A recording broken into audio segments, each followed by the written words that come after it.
Megjithëse kanë kaluar një vit nga nisja e punimeve, Muzeu Hebraik në Vlorë vjon ende të jetë në themele. Projekti i Ministrisë së Ekonomisë, Kulturës dhe Inovacionit, financuar nga Fondi për Zhvillim Shqiptaro-Amerikan, vazhdon me ritme të tepërta të ngadalta. Projekti që do ta përfitojë Bashkia e Vlorës, megjithëse kanë mbërritur edhe 8 muaj nga afati i realizimit, nuk ka dalë ende në sipërfaqe. Kontraktori i rënd të SHPK, megjithëse ka marrë një vlerë të majme për realizimin e projektit, plot $3.2 milion së bashku me TVSH-n, nuk po zbaton akoma e curin e punës. Ritmi ullët i punimeve bie në sy edhe nga vetë qytetarët e Vlorës, të cilët thonë se firma duhet të kishte punuar më shumë. Sipas tyre, ky projekt po sjell vetëm pengesa. Qytetarët thonë se kantieri i ndërtimeve ka zaptuar një pjesë të territorit duke e bllokuar hapësirën ku duhet të kalojnë. Kjo te ky buri. Një shtëpi muze, një shtëpi.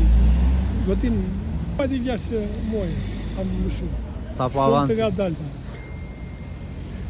Nuk e pengon. Po duheshin po nëse se kanë nesur me probleme teknike. S'kan qenë të rregullt.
Kjo është e këtia.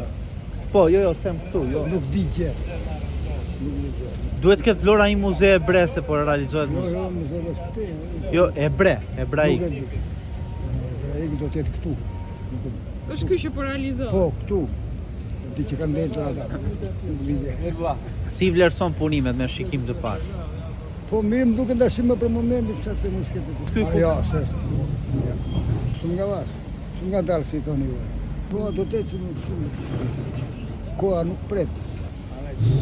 Nuk të ato të moment. Ndërkohë mbikëqyrësi i punimeve Transport Highway Consulting SHPK, një tjetër shkelës i detyrës të teren, pasi janë ata të cilët duhet të mbikëqyrin punimet e të kërkojnë zbatimin e afateve. Gjithashtu, sipas informacioneve edhe prej Ministrisë së Ekonomisë, Kulturës dhe Inovacionit, por edhe Bashkisë së Vlorës, si përfituese e këtij projekti, nuk ka asnjë kërkesë llogarie mbi realizimin e punimeve. Pikpyetje ekzistojnë edhe mbi projektuesin Kimele Shkort Arkitekt dhe Atelier 4 SHPK, të cilët kanë parashikuar një vlerë kaq të lartë milionëshe për këtë projekt.